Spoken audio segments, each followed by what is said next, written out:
I just want to give you guys a bit of value every single day. Hey, buddy, what's up? And we're live. We're going really, really live.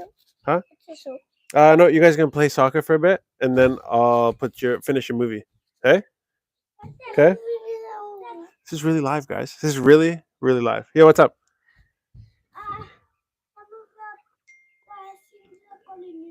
Okay, I'm just doing. Yeah. The government vehicle. Okay, tell them I'll be down later. I'll come down later. I'm finishing the recording here. Okay, so I want to just have a time every day. We're gonna try this for a week, and we're gonna see if we can bring you guys enough value that you guys we can answer some of your questions and kind of I don't know, have an opinion on what's going on in the world right now around the Pacific, and yeah. So we put out a poll today, and we were like, hey, if you guys got questions, let us know. So I've also got a list. So this is like obviously super live, and I'm trying to figure out what we're gonna do here, how I should start this off. Um, so one of the things that me and Stephanie were talking about earlier this week actually was the concept of value adding, and this is like something. This is like a term that gets thrown around a lot in Fiji.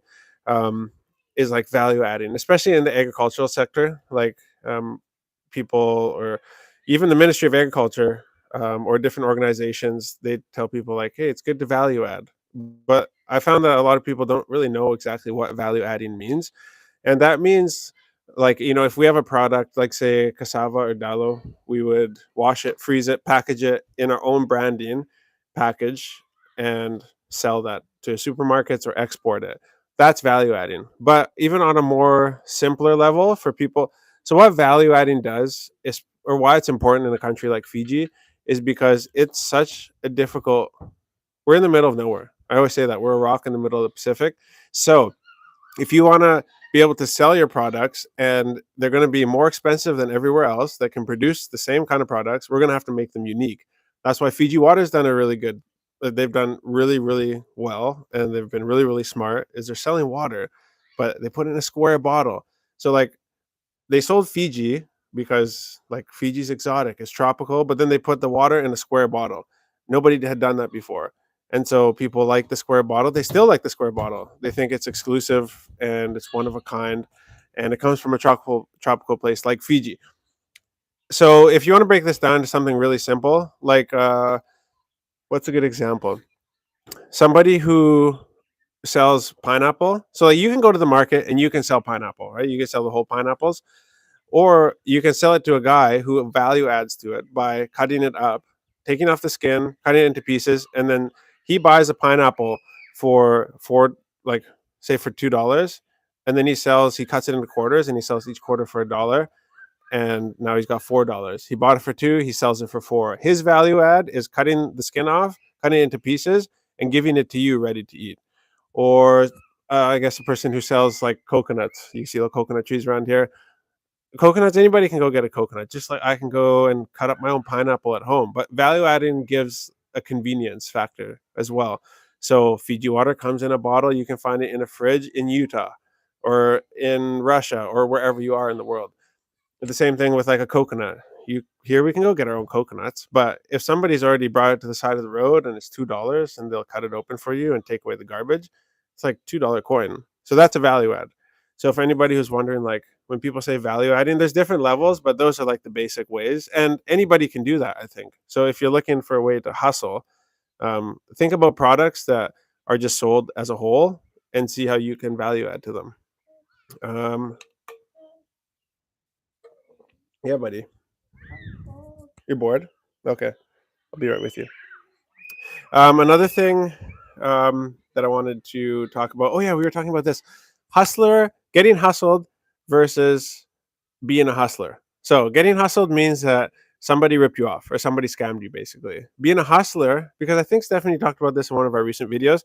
Being a hustler is somebody who just gets after it. Like if you come up against the roadblock, you have dreams, you go after them. If you come up against the roadblock, you just push over it. If you fail, you try again. And so hustlers just keep going. They just keep hustling. But there is a bit of a like you get sometimes hustlers hustle other people. Like with the value add thing, anybody can go and cut their own pineapple up, but a hustler will go and like cut that pineapple up for you and sell it to you for 2 times the price, and you're gonna buy it. So in a way, you kind of get scammed, I guess, but you're getting a product and it's valuable because it's ready to eat. So hustlers, just people get after it. Getting hustled is like kind of getting scammed. So for those of you who asked that question, oh, how about the Druas win this week? So sick. I think they did such a good job, really, really good job with the kicking, tactical kicking, and their conversions. Fijiana, congratulations! Like 2 in a row. It's crazy, crazy. And I I heard, and I've got some notes here. I was talking about it with somebody today about how they were. Apparently, there was a story, and it has yet to be verified. But they were in Australia, I think, a few weeks ago, and FRU hadn't paid their bill to the hotel or whatever, and so they were left without food or something like that. So if somebody can verify that for me, that'd be awesome. If that's true, that's like totally unacceptable. I mean, for a team that goes out there, puts Fiji on the map like they do, and wins championships, 2 of them now, like we got to do better if it's true. Um, I hear so many bad stories about the management at the FRU, and I don't know why. I don't know anything about it. Um, I just, yeah, where there's, I hope it's not true, and I have nothing to like prove it to be true. But like where there's smoke, there's fire, and where there's fire, there's flame usually. And there's been a lot of smoke, and so I'm assuming there's something amok at the FRU. But I don't have any proof, so I'm just going by what people have said. Um, yeah, bud. Sev, you want to get on this live stream? Huh? Yeah, why don't you go grab the iPad? Seva's like really young. Our youngest kid's like really young, and so these kids like play really hard, and it's hard for him to get involved in the soccer games and stuff like that. So somebody asked us, oh, the new house build. So we are working away at trying to get some wood together because it's not like we have a huge budget. Obviously, you guys saw it in the story. You know that our setup here with the mics, the little mic that we're using. We're recording right now in a bunch of biscuit buckets. And so we don't have a huge budget right now for a house, but we are starting slowly. And we're going to be building. I'm probably going to have to take over the build myself. I do have a lot of experience with building. So I'll probably just do it by myself with a couple of helpers over time. And we'll see how that goes. Hey, you go watch that in the room? Go watch it in the room. Yeah? All right. So yes, we are building a house. We're planning on it. We're ripping Vessi as we speak, and we'll be pulling that out of the bush this week. So that is a big job, and so it's good to just start now. Even though the budget is not there, just start now. We can collect wood, get it dried properly, get it cured nicely, and then work on the house plan. We got the house plan, and now we can work on like drawing it out on the ground, making the foundation. That'll take forever. Why aren't you planting sugarcane? Ooh, from Lone Creek Farm. Um, so for me, there's not enough profit margin in the sugarcane business, and it's hard for me to plant a crop where I only have one buyer because FSE has a complete monopoly on the sugarcane industry in Fiji. That's the Fiji Sugar Corporation. So it is hard for me to do business or to set myself up for things that like to be able to only have one buyer. That means that like they have a monopoly on the whole thing, and if I ever wanted to sell it to somebody else or if they make a bad decision, um I don't have any choices. So, and also another thing is like the inputs on the back end of the sugarcane are not fixed. You can pay more for fertilizer, you can pay more for labor, you can pay more for diesel, like for your tractor, but the price is fixed. So what you have to put into it can change, but what you're going to get paid won't change, and you don't get to control that. Like with the grain industry in North America, you can choose who you want to sell your grain to. You can choose when you want to sell your grain. The mills are only open for a certain amount of time in Fiji, and so when they're open, you got to harvest and you got to sell, and you only got one person to sell to. Your fertilizer costs can change, labor can change, fuel can change. So it's just a bit risky for me to to validate getting into sugarcane. Um, yeah. Sorry, I got a question Okay. here Yeah. from Sidivini Tokyo. Hit me Would you have any insights to share from your initial plan and how it's tracking? with Insights to share from your initial plan, I guess. for the house. He didn't really said much, but Okay, come again at me with the question. would you have any insights to share from your initial plan and how it's tracking? Probably about the house, hey? Yeah, I think Okay, so. so what is it? What was his name? Sidivini. Sitiveni. So if this is in relation to the house, okay, initial plan. Because we're going to be in the corner of the village, like in the village we have places where we're allowed to build a house, right? So I can't just go and build my house anywhere. We Each family has their place, right? And so in the village, my place is in the corner lot, and so there's we are restricted with the breeze. The breeze only usually comes from this side, basically the sunrise side, northeast, and so I'm very concerned about the heat and not being able to get enough of a breeze going through. So the design that we're going through is trying to make sure that we can encourage airflow through the house. And we're going with a cement foundation, which is controversial because I know a lot of people believe, and it's true, going having that breeze going under the house when the houses are like up on the stilts like this or up on the boom posts, it helps. But I've found that the houses in the area that have the concrete floors, they way cooler. Um, and so we're going to be focusing on having windows on all sides and having very little sides closed off so that you can have a pass through breeze. So if you can like picture this, so if you have like a square room and you have windows on opposing sides, if you're able to create a low pressure area on one side and a high pressure area on the other side, so say you open one louver on this side and you open two louvers on this side, it's going to draw the breeze from the one louver side to the two louvered side. It won't be able to go out of that smaller space. It'll have to go through the bigger open window. So trying to create those low and high pressure zones is kind of like what I'm trying to focus on, and obviously on a budget. So kind of what I'm hoping to do as well is like do something that looks or something different from what we see in the typical villages, but still be able to do it on a really small budget. So not being a millionaire. All right. So this is like the question towards the Oh, okay, okay, yeah. yeah, yeah. So the question was, would you have any insights to share from initial plan on how it's tracking? So he's talking about the when you came out to Fiji for Okay, the not to be, okay. yeah. So sorry, forgive my rant about the house. I had to let you finish Yeah, though. no, no, that's all good. That's all good. I'm just like going on about high pressure and low pressure, but now you guys have. And okay, further details on the house. We're going with direct posts. So the middle section will basically be like a high voltage ceiling, or kind of high, with the ceiling tracking with the roof shape. So you get that V on the inside, voltage ceiling, so that the hot air can go up. And then the rooms will be like on lean-to roofs off of the side of that structure, if that makes sense. So picture like a normal house, and then putting two extensions, one on each side, right away.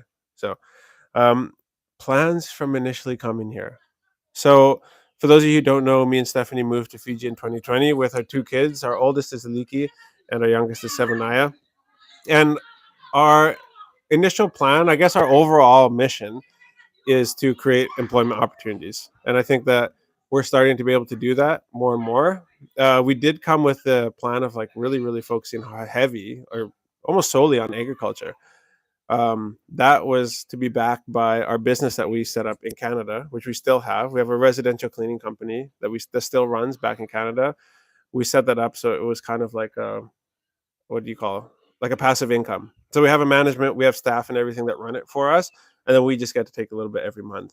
And that was supposed to be enough to basically uh, keep us floating, so that we could just focus on planting sandalwood, which was our initial plan, and livestock farming, cattle and goats and stuff like that. But when COVID hit, basically all of our income disappeared from our cleaning company. Everything that we would have taken and more, like debt, had to go back into keeping the company alive. So instead of doing like what a lot of companies did and like axing their marketing budgets, we actually ramped it up, which is why we took such a big pay cut, because we knew that most people wouldn't make it through the pandemic, and those who did will have cut their marketing budgets because that's the first thing people want to cut. They I don't know why, but it's just like second nature. So we ramped it up and we came out on top. If you search residential cleaning or cleaning my house or house cleaning in our city, we're the first ones to pop up.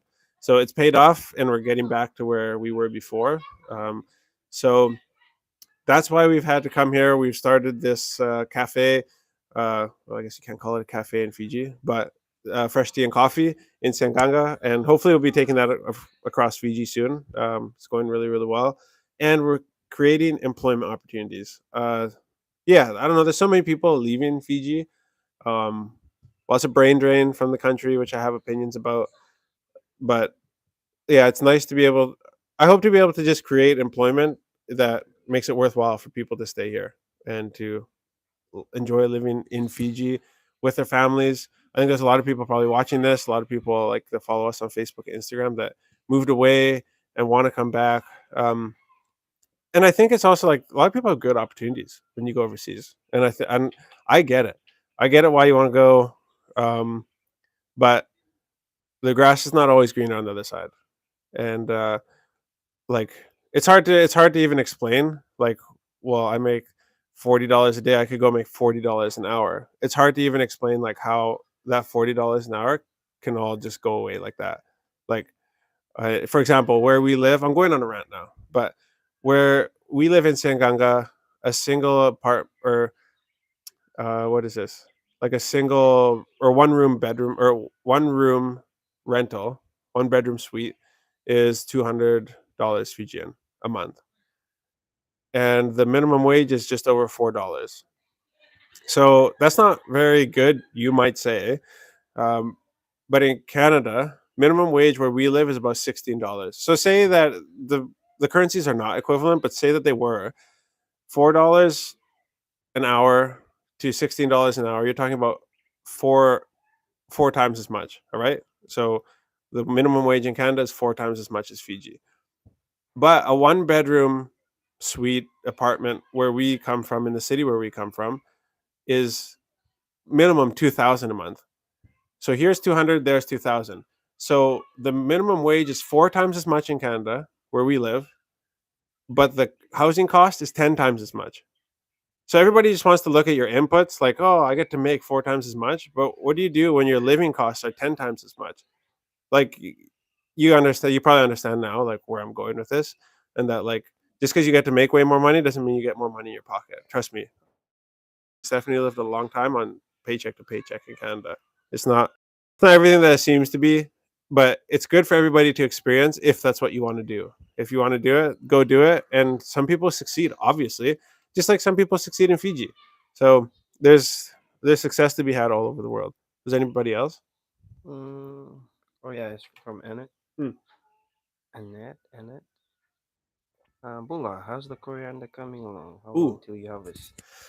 coriander. So yeah, so we are started planting dania, a coriander, and with the office boy. And so that's currently being planted out at the office, which in the South Pacific, I just want to be clear about this office boy thing. The office in the Pacific is the farm because that's our office. That's where we came from. That's where our dads and moms came from. So when we talk about the office, when we're going to the office, we're going to the farm. And I think the office can be different places, and it will be different places. It can be the ocean, lots of people do fishing and stuff like that. So, but for now, when we talk about the office, we're talking about the farm. And the Office Boy collab is going on right now. We're working on samples for the whole apparel line, hats, tees, all the merch. It'll be coming out soon. So all that stuff is coming from our suppliers. Danya or the coriander is coming along great. It started sprouting, and so I think it'll probably be 3 weeks or a month out before we have our first harvest. And so I'm trying to.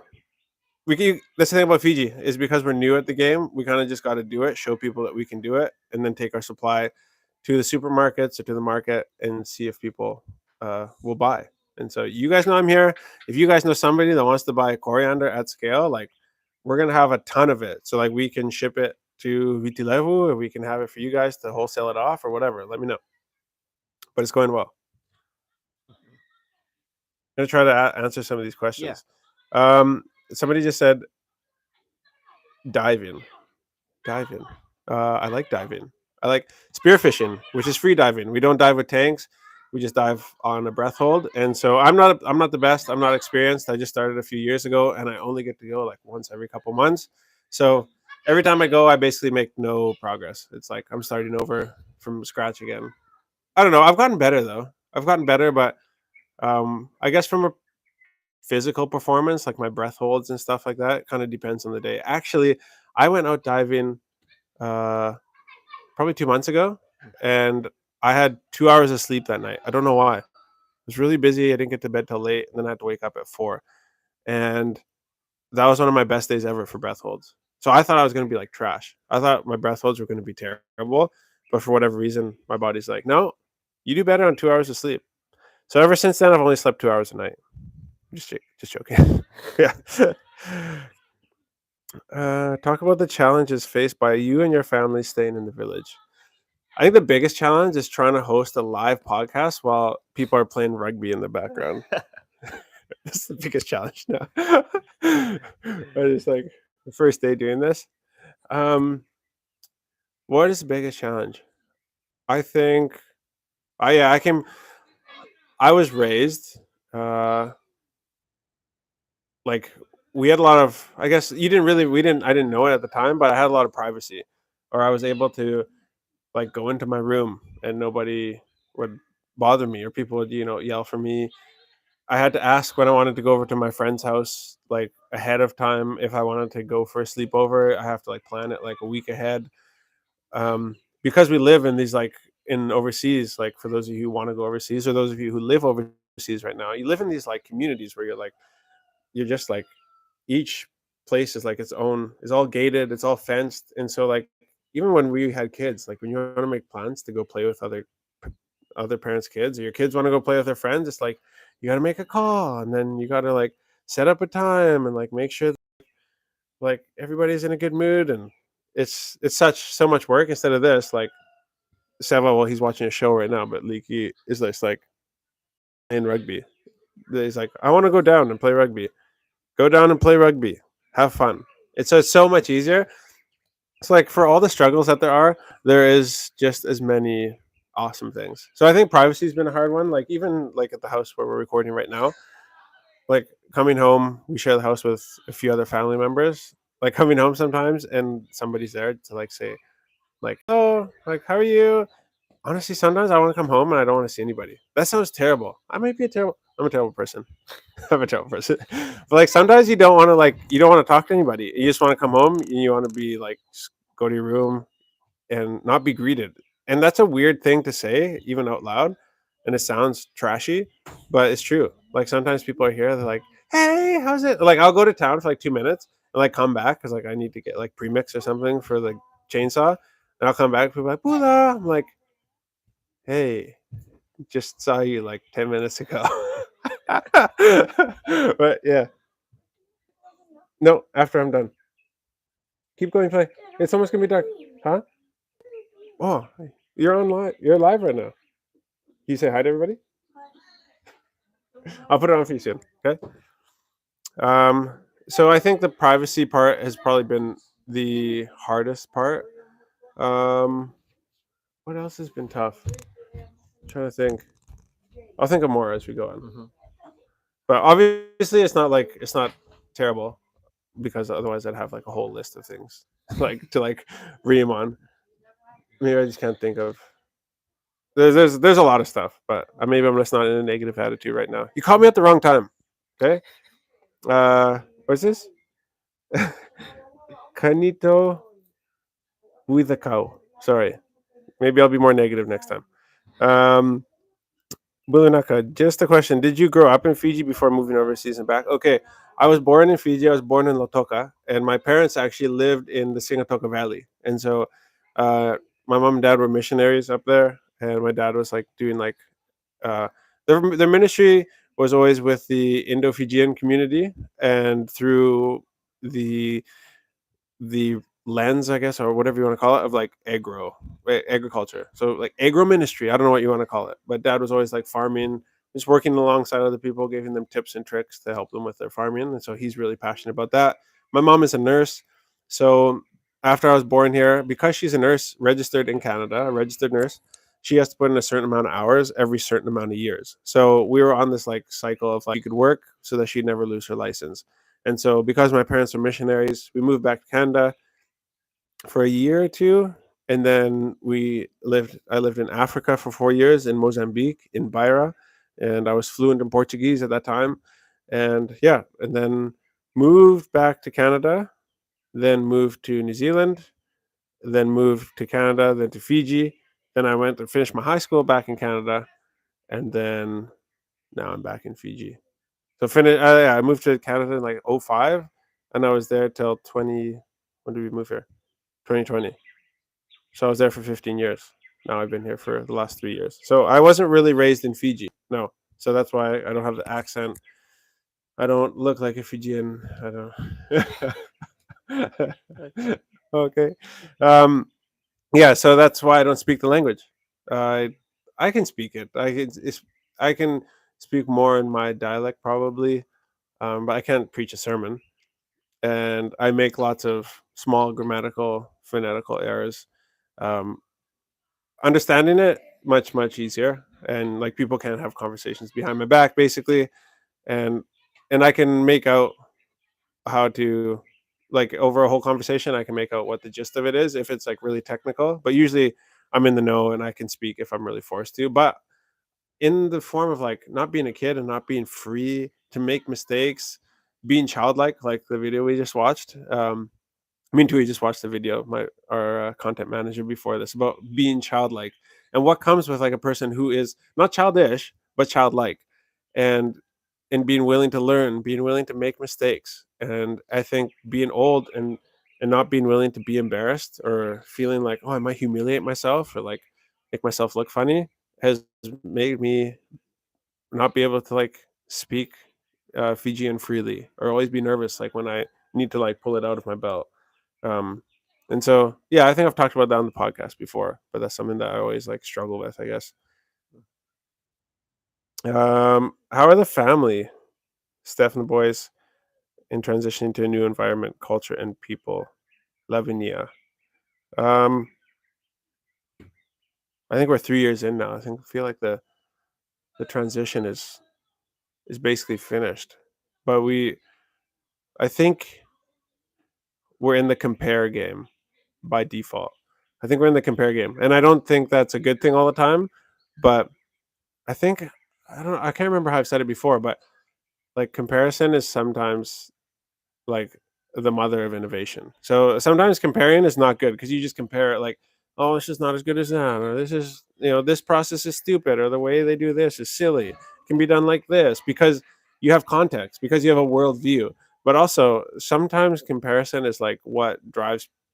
Say with our coffee shop, like we've seen how other people do it, so therefore now we can do, and that is because of comparison. So we're comparing ourselves to other people. We know that we have a long ways to go, but we also we don't want to be exactly like other cafes.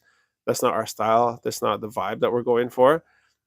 We're going for like, it's not fancy, it's fresh. So no, you're not going to get any latte art, but you're going to get the best customer service and very tasty lattes and really good cheap pizza. So um, comparing is hard, but it's also great sometimes. And so I think we're finished transitioning, to get back to your question, but I don't think it's ever like, because we spend so much time growing up in other places, you never fully like, I guess, are satisfied. And that's what is great about being an entrepreneur, is that like you can take your unsatisfactory like attitudes and do better, instead of just being angry or being like complaining all the time. Well, then do it better. Instead of just complaining about it, go do it in the way that you want it done. And so that's kind of what we do, I guess. Tips on how to start saving. Ooh, that's a hard one. It's like, where do you start? So tips on how to start saving. What I would say is, you got to understand what you make, I guess, from to start off. Like, you got to understand like, how much do I make in a month? How much do I make? How much is that biweekly, and how much is that a week? And then Obviously, you want to tithe 10% of that. So 10% of that should be given back to the church or be given back to ministry of some sort. And I would say, I think like a rule of thumb is like your rent or like your housing should be 30% of your overall what you make. So if you make $1,000 a month or whatever it is, just for simplicity's sake, don't spend more than $300 a month on rent.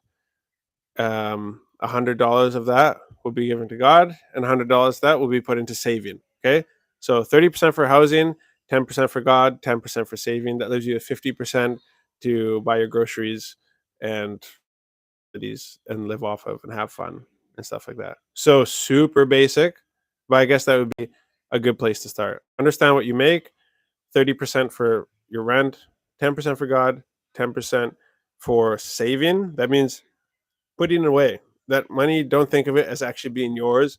Put it away for a rainy day when you might get sick, you might have some thing happen in your family and that you can't work and you need to dip into that. So that 10% is set aside. And the other 50% you can live off of. That would be my quick tips for saving. I'm gonna go to Instagram now. Do you guys do crypto? Ooh, who's this? Marts2770. Yes, actually, we did invest in crypto a couple of years ago, like right before the crash. We invested in this cryptocurrency that was supposed to. We had a. We how do I say this? We heard that it might be getting accepted as an official currency in El Salvador or Ecuador. Can't remember which country it was, and it was really, really, really cheap at the time. And so we bought into it, and the rumors were true. It did get accepted, but then the crypto market tanked. And so we bought it for like parts, like I can't remember what it was, like 0.15 cents. And it grew, and then it really went down. So we could have sold out and made a bit of money, but we held on for too long. But I think crypto will come back. It's a long any money that you invest in like stuff like that, don't it shouldn't be money that you need to live on. Like don't invest money in startups, don't invest money in crypto or NFTs or any of these new things unless you understand it. Like when you see like you saw like FTX blew up, like it's it's such a like foggy world and like that nobody really understands. Like when you see people like Tom Brady like co-signing these like cryptocurrencies, it's like Tom Brady's a quarterback or like any of these like so that's why I say be careful about like if you see like actors or athletes like co-signing things that they're not like in the profession, they're probably getting a cut of it. And for somebody to be like saying that you should do it or you should put your money in here when they have financial advisors, they have tons of people who help them out and they're not professionals in the space, I would say like that should raise some red flags. And um yeah, like we had heard from some very, very knowledgeable people about this crypto, and so we did put some money in. It wasn't money that we needed to like feed our family, and so it's gone now. It's gone, and hopefully it comes back someday. But that's my story on crypto, and might have got screwed over because I don't really understand the space that well either. Most crazy experience, Avitesh 92. Okay, I got a great story for you guys. Actually, I don't know if this is my most crazy experience. Actually, I'm not even part of the story, but I'll tell you guys the story anyways. When we lived in Mozambique in Africa, my dad was in charge of an orphanage. Man, dad's so intense. Actually, think about the story. So my dad ran an orphanage. This was just after the civil war in Mozambique. So tons of orphans everywhere. And there was one night there was like theft was everywhere. There was thieves everywhere. So there was actually a thief like crawling in the ceiling above the orphanage, and he would uh, cut holes above the rooms while the kids were in like I think they were in for dinner in the dinner lounge or something like that, or in the dinner space eating. And he would drop in and take stuff, put it back in the ceiling, and then go to the next room. And he had like built up a whole stock, and people's stuff were going missing. And they caught this guy. A bunch of the orphans like ran up into a bunch of kids ran up into the roof and like pulled this guy down. And when thieves got caught in Mozambique, at least they got the snot beat out of them. They got absolutely destroyed. So like dad shows up, he gets called, we're at home, he goes down to the orphanage, and this guy's like all bloodied. He takes him to the police station, and the police officer, the police, like the person, the station officer, I guess if you want to call it, in charge was like, "What do you want me to do with this kid?" And dad's like, "What? Why are you asking me? Like he stole from us. That's like it's up to you." Hey, no, you tell me what to do with him. And dad's like, well, I guess he stole, right? So cut off his hand. And so the guy said, okay. So he goes, he gets a machete, he brings over a piece of wood, and this kid is like screaming at this point, and he's all bloodied up already from getting beat up at the orphanage. And he puts his arm down on the chopping block, like raises his knife, and dad's like, whoa, whoa, whoa, whoa. No, I'm just joking. I'm just joking. Don't cut his hand off. Don't cut his hand off. Just like deal with him like the way that he needs to be dealt with, but like don't cut his hands off. So that's a crazy story, I guess, from post Civil War Africa. Uh, I get a question. okay, yeah. Yeah. Two's got a question. From Josh Tumbui. Okay, Josh Tumbui. What are some of your advice for young people going into farming business? Like what things to expect?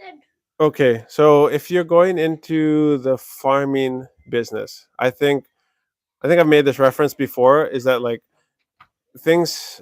They look at agriculture as like a stool, and so with farming, you have to maintain and harvest. And after harvesting, I think it actually has four legs on this stool. You also have getting your stuff to market. So I found it very easy to plant actually.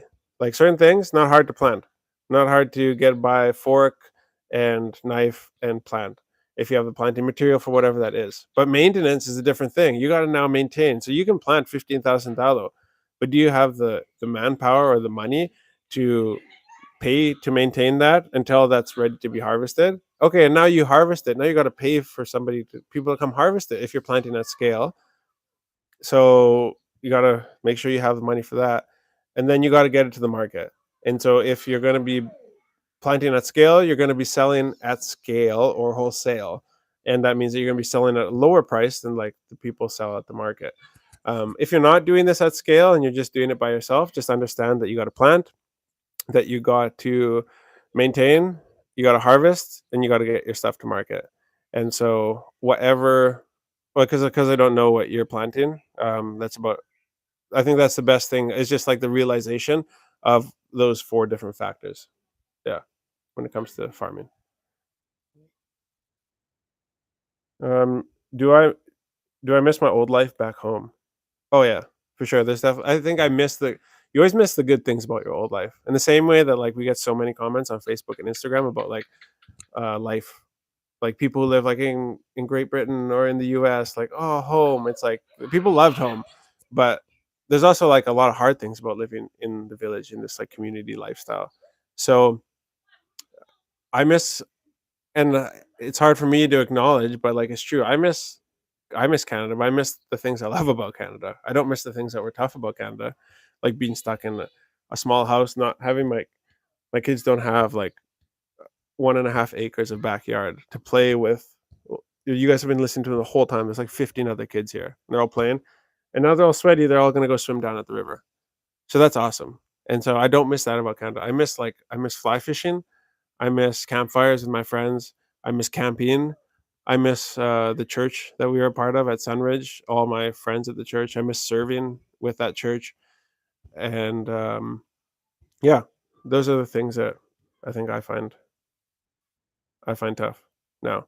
But anyways, guys, it's getting dark. We're gonna do this again tomorrow, so please send us if you had a question we didn't get to answer it. Send us a private message on Instagram or DM us on Facebook or wherever that is. We'll catch you guys tomorrow. In the meantime, peace.